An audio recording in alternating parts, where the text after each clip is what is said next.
Tim Tabur Kejati Sulu tangkap DPO tindak pidana kehutanan. Korsleting listrik, kapal nelayan terbakar di Selat Lembeh. Tekan stunting, pemerintah Likupang Timur gandeng perusahaan tambang.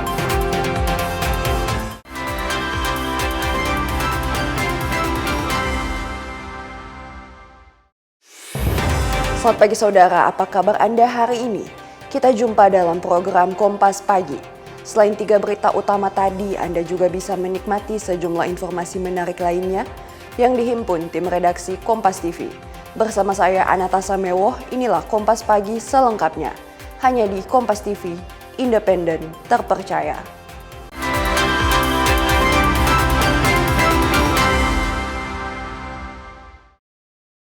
Kita ke informasi yang pertama, saudara. Tim tangkap buron atau tabur Kejaksaan Tinggi Sulawesi Utara berhasil menangkap Alfitser Rastramongi alias Ical, seorang buron yang masuk dalam daftar pencarian orang Kejati Minahasa.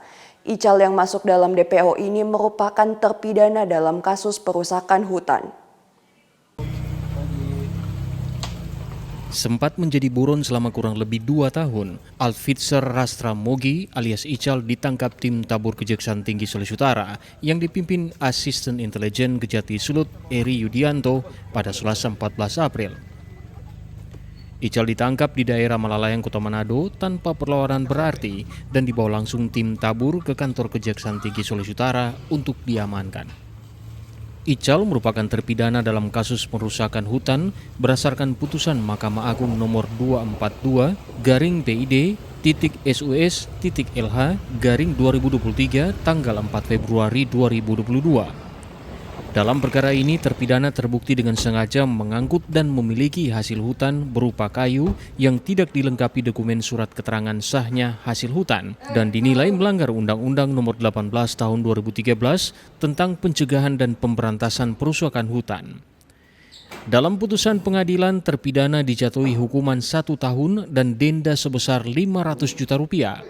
Ical masuk dalam daftar pencarian orang atau DPO sejak 11 Januari 2024. Melakukan penangkapan buron yang selama ini kita melakukan pencarian dan pemetaan selama kurang lebih 2 tahun terhadap terpidana ARM alias Ical, yang mana terpidana ini dipidana berdasarkan putusan pengadilan nomor 195 tahun 2020 junto putusan Mahkamah Agung nomor 242 tahun 2022. Dengan demikian putusan ini adalah bersifat inkrah atau mempunyai kekuatan hukum yang tetap. Terpidana menjalani hukuman pidana karena yang bersangkutan melanggar pasal 83 ayat 1 huruf B junto pasal 12 huruf E Undang-Undang nomor 18 tahun 2013 tentang kehutanan.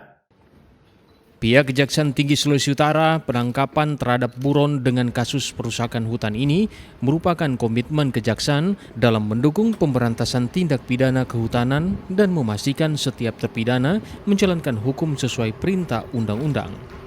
Yana Megasingal, Kompas TV Manado, Sulawesi Utara.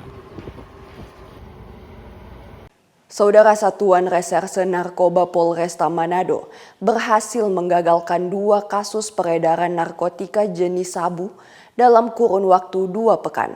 2 tersangka utama berhasil diamankan beserta barang bukti. Kasus pertama terungkap di kawasan Terminal Malalayang. Petugas menangkap tersangka berinisial AAL umur 42 tahun dengan barang bukti 7 paket kecil dan 1 paket sedang sabu.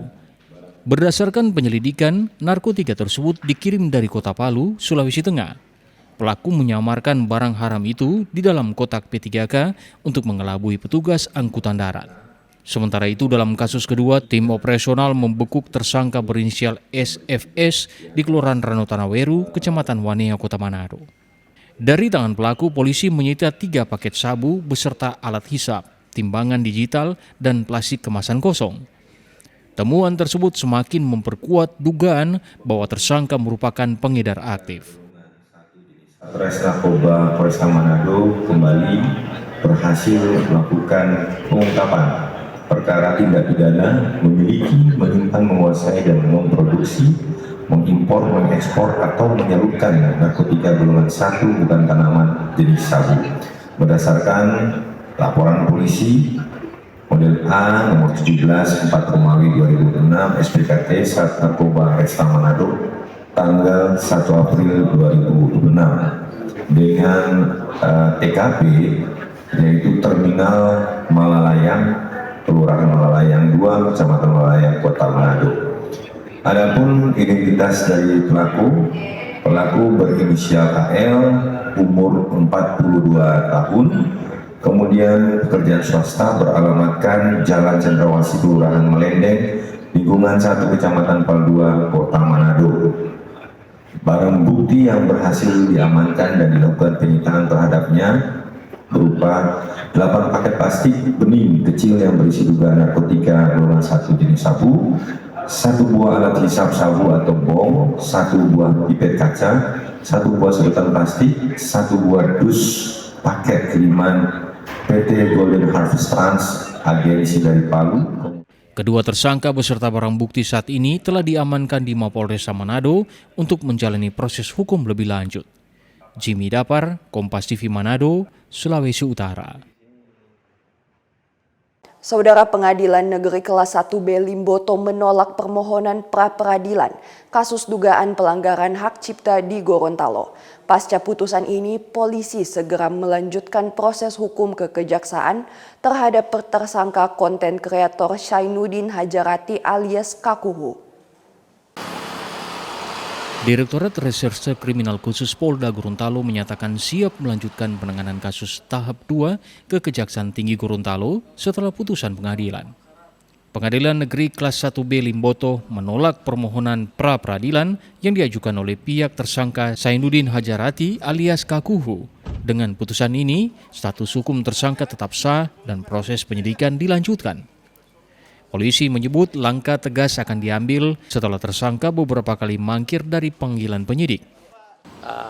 Dengan adanya putusan hakim pra-peradilan ini yang menolak, berarti ini menyatakan bahwa upaya tindakan penegakan hukum yang dilakukan oleh penyidik Subdit 1 Indap di Treskrimsus Polda Gorontalo adalah sah demi hukum.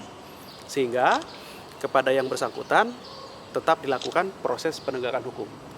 Setelah penanganan perkara kasus ya undang-undang hak cipta yang dilakukan oleh tersangka atas nama Z ya itu sudah dinyatakan lengkap dan penyidik seyogyanya pada waktu itu akan melakukan penyerahan barang bukti dan tersangka ke jaksa penuntut umum di Kejati Gorontalo. Namun karena ada gugatan pra-peradilan dan itu memang diatur selama proses gugatan pra-peradilan, proses penyidikan pidananya berhenti. Nah, setelah sekarang sudah putus, berarti penyidik akan melanjutkan proses tersebut ya. Hari ini saya sudah menandatangani surat perintah membawa. Kenapa surat perintah membawa? Karena sebelumnya yang bersangkutan sudah dipanggil 2 kali oleh penyidik, namun tidak menghadap. Kasus ini berawal dari dugaan pelanggaran hak cipta setelah tersangka diduga mengambil dan menggunakan foto tanpa mencantumkan sumber di media sosial. Polisi mengimbau masyarakat untuk lebih bijak dan menghargai hak cipta dalam menggunakan konten di media sosial. Proses hukum terhadap tersangka akan terus berlanjut sesuai dengan ketentuan yang berlaku. Fikar Buntuan, Kompas TV, Gorontalo.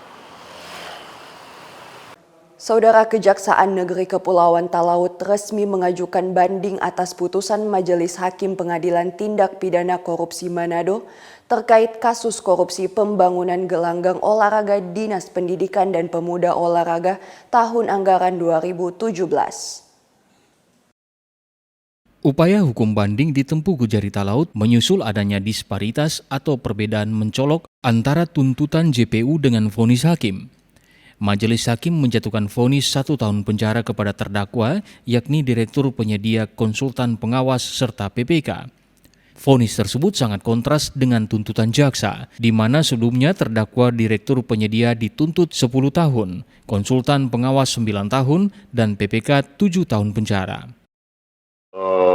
Majelis Hakim telah membacakan putusan terhadap ketiga terdakwa, di mana putusan tersebut menjatuhkan pidana penjara kepada ketiga terdakwa, yaitu penyedia, PPK, dan pengawas, masing-masing pidana penjara 1 tahun. Kemudian kepada penyedia dibebankan uang pengganti kurang lebih 80 juta rupiah. Terhadap putusan tersebut, pada hari Selasa kemarin, kami sudah mengajukan banding. Dan mungkin pada besok hari ini, pada Selasa besok tanggal 14, kami akan segera memasukkan memori banding. Selain masa tahanan, jaksa juga menyoroti perbedaan pasal yang digunakan hakim. Pihak kejaksaan kini tengah merampungkan memori banding untuk segera diuji kembali di tingkat pengadilan tinggi. Tim Liputan Kompas TV Talaut, Sulawesi Utara. Saudara, kobaran api menghanguskan kapal nelayan KM Maranatha 04 di perairan Selat Lembeh, Kota Bitung, Sulawesi Utara, Rabu pagi. Reaksi cepat personel Ditpol Airut Polda Sulut yang langsung ke lokasi untuk memadamkan api. Seluruh kru kapal dipastikan berhasil dievakuasi dalam kondisi selamat.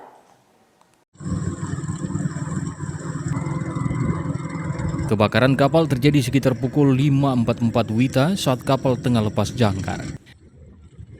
Menerima laporan darurat, personil Ditpol Airut Polda Sulut langsung dikerahkan menuju titik koordinat kebakaran untuk melokalisir api agar tidak semakin membesar. Petugas berbahu-membahu menyemprot air ke titik api.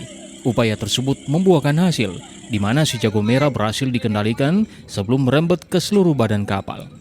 Saat kebakaran, 2 anak buah kapal yang sedang bertugas jaga sempat terjebak sebelum akhirnya berhasil dievakuasi petugas ke tempat aman.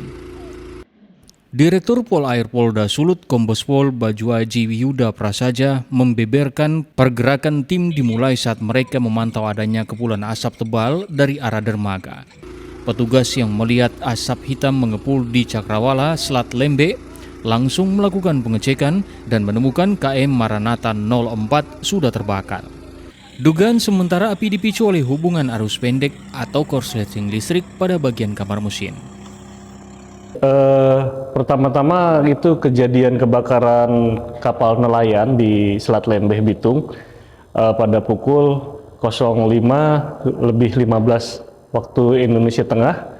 Kemudian dari piket dermaga kami melaporkan dan segera meluncur ke lokasi kapal nelayan yang kebakar. Itu didapati kapal nelayan atas dengan lambung kapal Maranatha 04. Kemudian api sudah membesar dan patroli kami sebisa mungkin membantu dan memadamkan.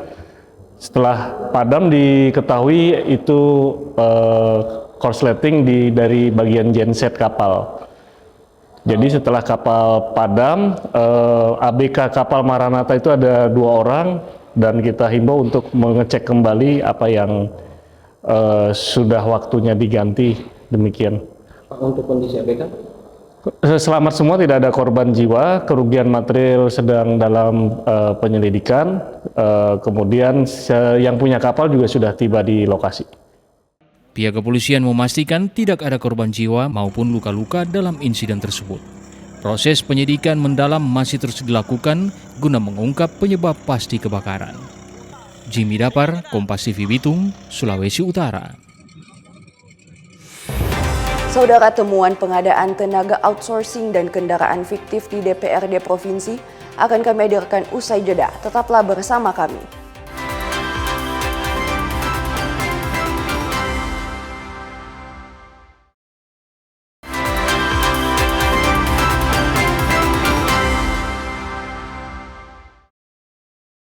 Terima kasih Anda masih bersama kami di Kompas Pagi.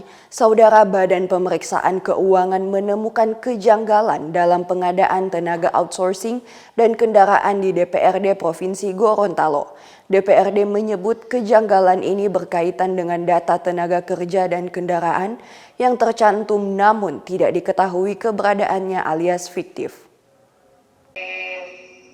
Pengadaan tenaga outsourcing atau tenaga pihak ketiga di DPRD Provinsi Gorontalo pada tahun anggaran 2025 kini menjadi sorotan. Sorotan muncul menyusul temuan Badan Pemeriksa Keuangan yang menemukan adanya kejanggalan dalam data tenaga yang dipekerjakan.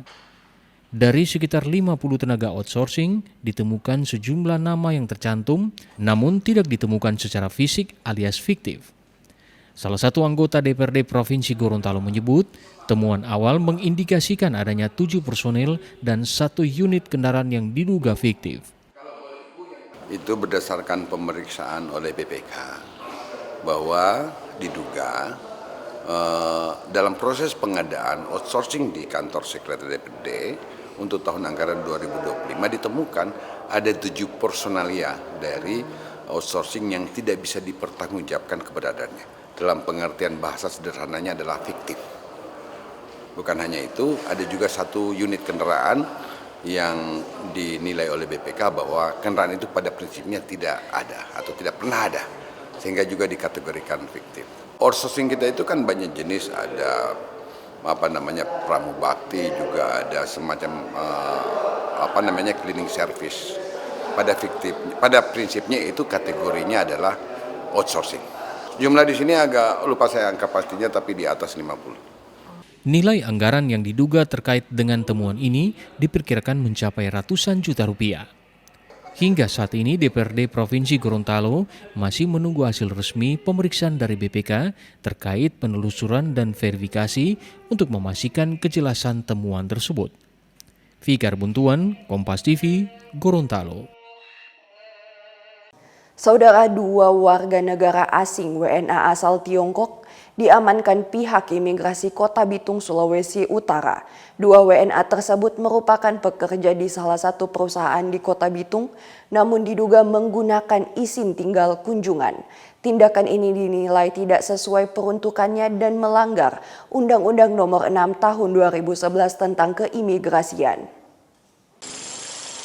Kedua orang WNA asal negara Tiongkok itu ditangkap saat kantor imigrasi kelas 2 TPI Bitung melakukan operasi wirawaspada secara serentak di sejumlah perusahaan di Kota Bitung.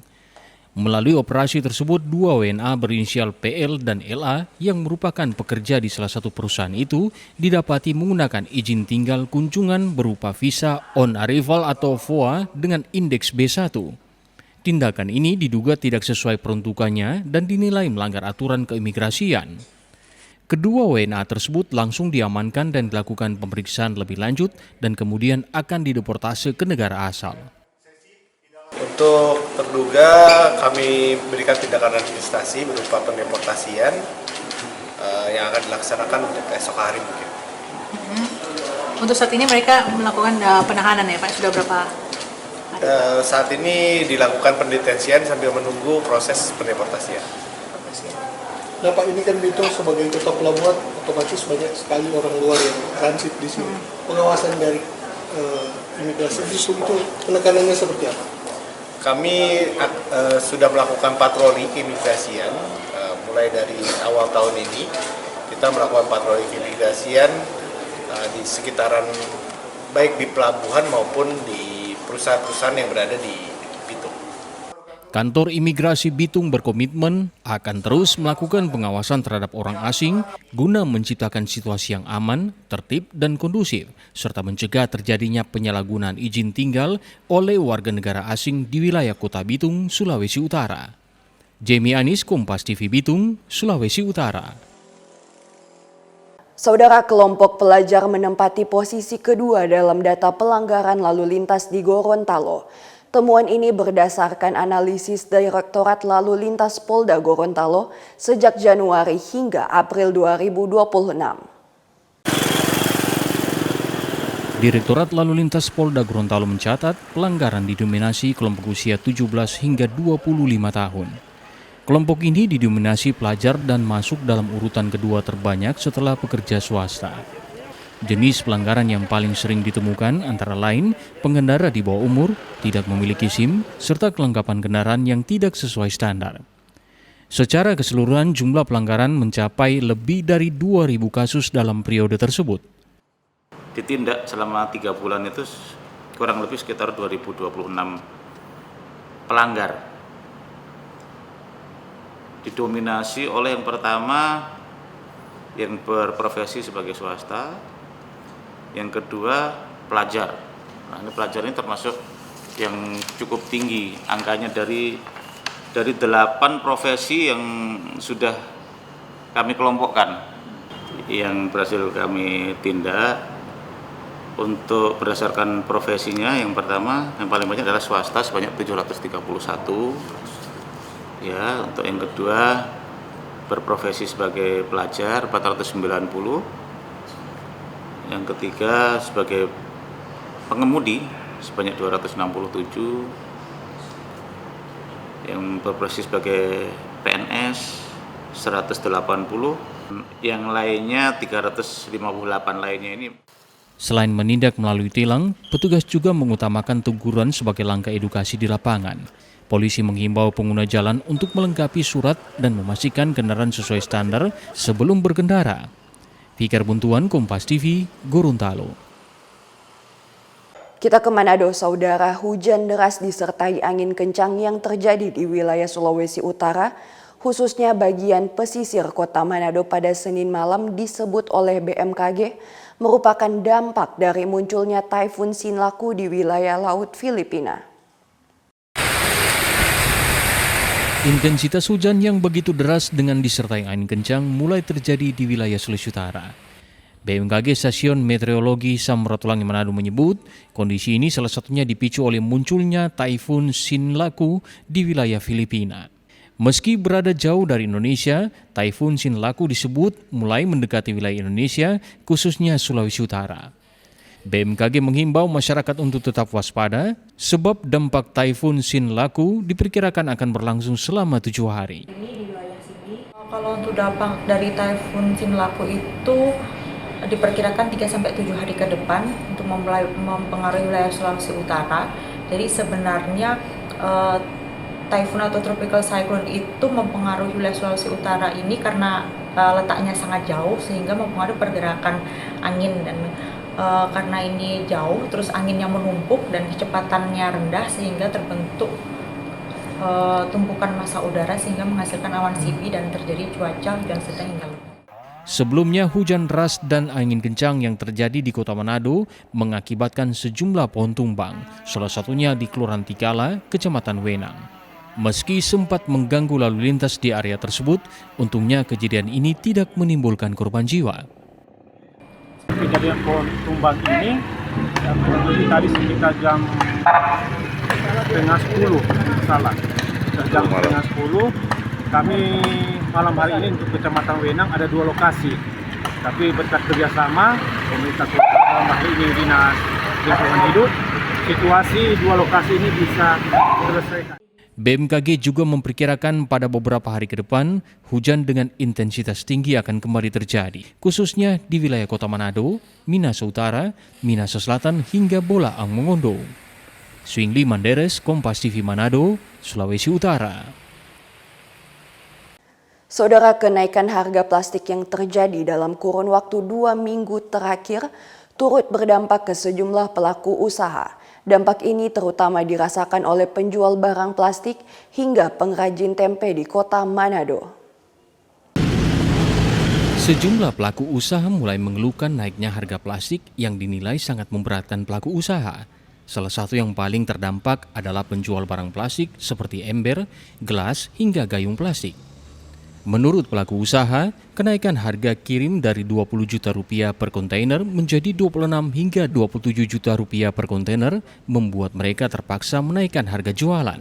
Akibatnya, dalam 2 minggu terakhir, dagangan mereka jadi sepi pembeli. Dampaknya seperti kurang orang, jadi barang dia biasa orang jual serba 2.000 itu dia kan jadi 3.000. Nah itu.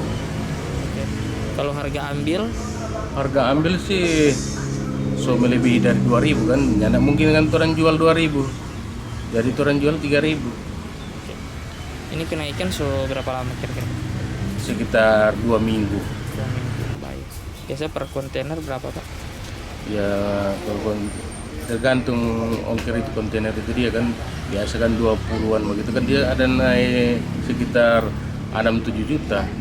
Bukan hanya penjualan barang plastik. Kenaikan harga plastik juga dikeluhkan oleh pengrajin tempe di kota Manado. Diketahui harga plastik untuk bungkusan tempe naik hingga 100%, sehingga dirasa sangat berdampak pada biaya operasional. Saya sangat sesalkan ini harga plastik yang naik 100%. Itu sangat-sangat mengeluarkan cukup biaya yang 2 kali lipat. Yang tadinya harga 6 juta per 100 kilo, sekarang udah naik 12 juta. Memang sangat-sangat luar biasa kenaikan harga plastik. Apabila harga plastik semakin tinggi, para pelaku usaha khususnya pengrajin tempe berencana untuk mencari alternatif lain yang dinilai murah namun dapat menampal keperluan. Swingli Manderes, Kompas TV Manado, Sulawesi Utara.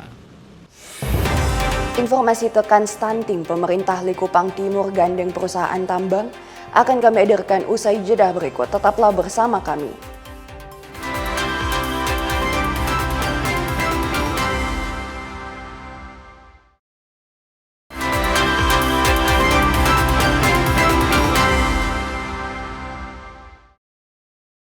Terima kasih Anda masih bersama kami.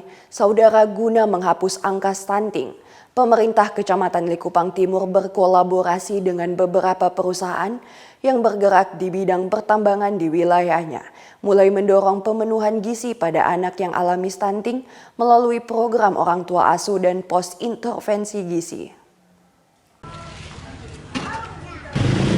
Berawal dari temuan 12 anak yang mengalami stunting di Kecamatan Likupang Timur, Kabupaten Minahasa Utara, pemerintah kecamatan setempat menginisiasi lahirnya program Ayah dan Bunda Asuh serta pos intervensi gizi.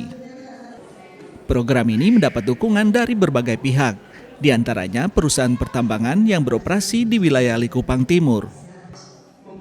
Kedua program ini berfokus pada upaya pemenuhan gizi anak yang mengalami stunting berupa pemberian makanan bergizi termasuk susu dan buah-buahan yang diharapkan mampu menghapus angka stunting di Likupang Timur. Program kolaboratif antara pemerintah Kecamatan Likupang Timur dengan perusahaan pertambangan ini akan berlangsung selama 3 bulan ke depan dengan harapan 12 anak yang masuk dalam daftar penderita stunting mampu tumbuh lebih baik. Dari kami pada tahun yang lalu kami menyentuh di angka 2 anak stunting, tetapi ketika penimbangan terakhir di 2026 dia naik ke angka 9 anak. Sehingga inisiatif ini kami lakukan bersama-sama dengan perusahaan bagaimana kita melendong kolaborasi dengan program ini supaya Kecamatan Likupang Timur bebas stunting, zero stunting. Hari ini sudah melakukan dengan memberikan bantuan susu, buah dan telur selama 3 bulan ke depan. Dan itu diseriusi supaya terlihat ketika penimbangan di posyandu nanti bahwa timbangan bahkan berat badan anak-anak ini naik.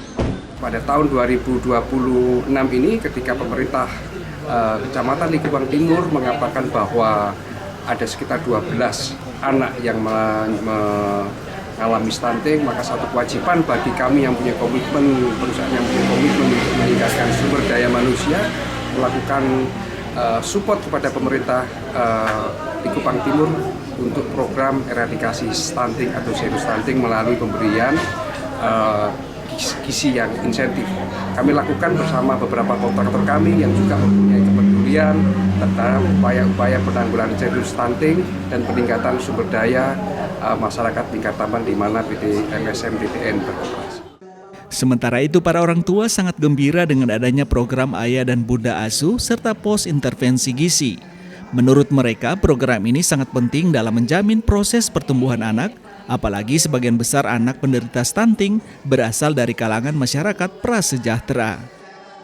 Stunting tentunya orang sebagai orang tua itu kaget ketika orang anak itu dalam pertumbuhan yang orang ada sebutkan sekarang itu stunting. Dengan adanya program ini tentunya sebagai orang tua yang memiliki anak stunting, kami sangat bersyukur karena dengan bantuan ini tentunya dapat membantu kami selaku orang tua untuk melawan atau merawat serta mendidik anak kami untuk berikutnya tidak ada lagi nama anak kami dalam daftar stunting. Selain berfokus pada upaya pemenuhan gizi, program ini juga turut menitik beratkan pada edukasi peran keluarga. Diharapkan keluarga dapat berperan aktif terhadap proses pertumbuhan anak, bukan hanya sekedar pemberian asupan gizi, tetapi higienitas dan sanitasi. Sungli Mandares, Kompas TV, Minahasa Utara, Sulawesi Utara. Saudara, memanfaatkan lahan tidur di samping markas Kodim 1309 Manado, seorang prajurit TNI dibantu rekannya mengolah lahan tersebut dengan konsep urban farming. Di tanah yang sangat terbatas itu ditanami ragam sayur dan bumbu dapur bermanfaat. Mendukung ketahanan pangan, personil TNI di Kodim 1309 Manado memanfaatkan lahan tidur untuk dijadikan areal urban farming.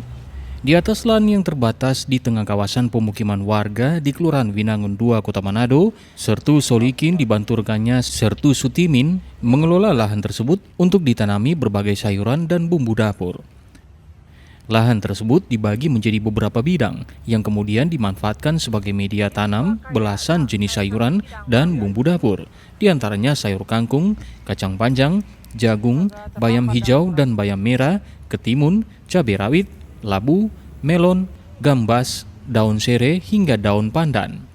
Berbagai jenis tanaman di lokasi ini dapat bertumbuh subur dengan penggunaan pupuk organik. Ya, karena kebetulan ini Kodim 13 Manado ada lahan kosong, jadi digunakan untuk ketahanan pangan. Contoh tanaman yaitu ada sayur mayur, jenis kangkung, bayam merah, ketimun, labu, dan lain-lain. Jadi mengenai pupuk ini bukan pakai pupuk kimia, tapi pakai pupuk organik. Contohnya itu sisa sayuran, baru cucian air beras, itu disimpan dalam drum, jadi diimplementasikan selama 4 minggu, demikian.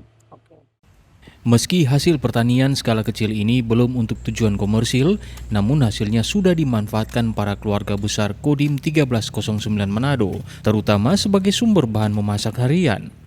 Pemanfaatan lahan melalui urban farming ini diharapkan menjadi bagian dalam mendukung ketahanan pangan yang dimulai dari skala kecil dan bisa menginspirasi warga lainnya dalam memanfaatkan lahan kosong di wilayah perkotaan. Yana Mega Singal, Kompas TV Manado, Sulawesi Utara. Kita ke informasi yang lain, Saudara. Kantor Wilayah Direktorat Jenderal Pemasyarakatan Sulawesi Utara menggelar Basar UMKM dan Ketahanan Pangan dari para warga binaan di lapas maupun rutan se-Sulawesi Utara. Pameran berlangsung di halaman kantor wilayah Dirjen Pasulut Senin siang. Memperkenalkan hasil karya warga binaan permasyarakatan kepada masyarakat luas, Kantor Wilayah Direktorat Jenderal Pemasyarakatan Sulawesi Utara menggelar Basar UMKM dan Ketahanan Pangan. Selain untuk memperkenalkan hasil karya warga binaan dengan berbagai keterampilan dan kreativitas, kegiatan ini juga merupakan rangkaian Hari Bakti Permasyarakatan ke-62 tahun 2026. Kepala Kanwil Direktorat Jenderal Permasyarakatan Sulawesi Utara, Tony Nainggolan bilang, melalui kegiatan ini, hasil karya warga binaan dapat dirasakan manfaatnya oleh masyarakat pengguna. Rangkaian Hari Bakti Permasyarakatan yang ke-62 di Kantor Wilayah Direktorat Jenderal Permasyarakatan Wilayah Sulawesi Utara, kita juga melaksanakan Basar UMKM dan Ketahanan Pangan yang diikuti oleh hampir seluruh unit pelaksana teknis kecuali yang dari pulau. Yang dari pulau dikirim barangnya saja untuk pamerkan. Kiranya basar ini atau pameran hasil kegiatan warga binaan kita ini bisa bermanfaat untuk kita dan juga bisa bagi warga binaan itu sendiri. Dari hasil ketahanan pangan maupun UMKM ini, warga binaan itu mendapatkan upah atau bisa dibilang premi dari hasil kegiatan. Produk UMKM dan ketahanan pangan yang dipamerkan kali ini berupa hasil kerajinan tangan dari batok kelapa, lukisan, kopi hasil racikan barista warga binaan, produk pertanian seperti sayur kol, jagung, dan lainnya. Hasil dari penjualan bazar ini dialokasikan kepada warga binaan sesuai keuntungan yang diperoleh. Yana Mega Singal, Kompas TV Manado, Sulawesi Utara.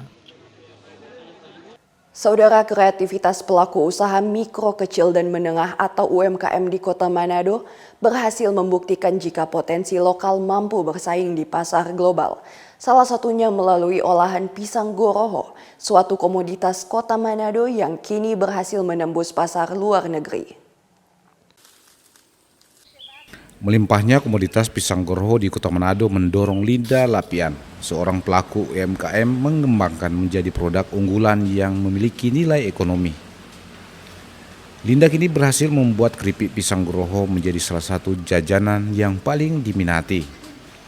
Berawal dari dapur rumah yang sederhana, kini produksi pisang goroho berkembang menjadi sentra UMKM yang hasil cuannya lumayan besar. Dengan sentuhan inovasi dan pengemasan modern, pisang yang dulunya hanya dikonsumsi secara tradisional kini tampil lebih menarik. Dalam sebulan, Linda mampu menjual hingga 6.000 bungkus keripik pisang goroho dengan berbagai varian rasa. Tak tanggung-tanggung, penjualan pisang goroho ini tembus pasar mancanegara. Kalau penjualan itu normalnya 4.000 sampai 6.000 bungkus per bulan. Memang kadang-kadang tergantung ada event-event besar, itu kita bisa 6.000, tapi ya bisa dibilang normalnya ya 4-5.000. Tapi yang penting kita sudah go nasional. Kemudian ada rutin saya ke Amerika juga, bahkan ya ke Jepang, walaupun belum sekali kirim dalam ya kontainer masih belum, tetapi saya senang sekali itu sudah bisa ya hampir rutin lah. Tingginya permintaan olahan pisang goroho ikut berdampak terhadap petani daerah. Petani pisang goroho di Manado menyebut hasil penjualan pisang goroho cukup memberikan manfaat memenuhi kebutuhan rumah tangga.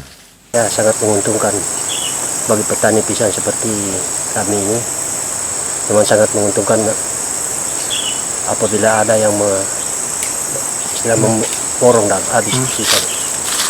Ya, sampai 60 pohon per minggu. Ya, buat saya itu membantu saya untuk menambah-nambah penghasilan. Jadi saya sangat terbantu untuk adanya pembeli yang sudah jelas-jelas. Jadi saya berterima kasih juga. Pisang goroho adalah pisang khas Sulawesi Utara yang populer dengan indeks glikemik rendah dan sangat baik untuk diet dan penderita diabetes. Pisang goroho juga kaya akan antioksidan serta kaya serat.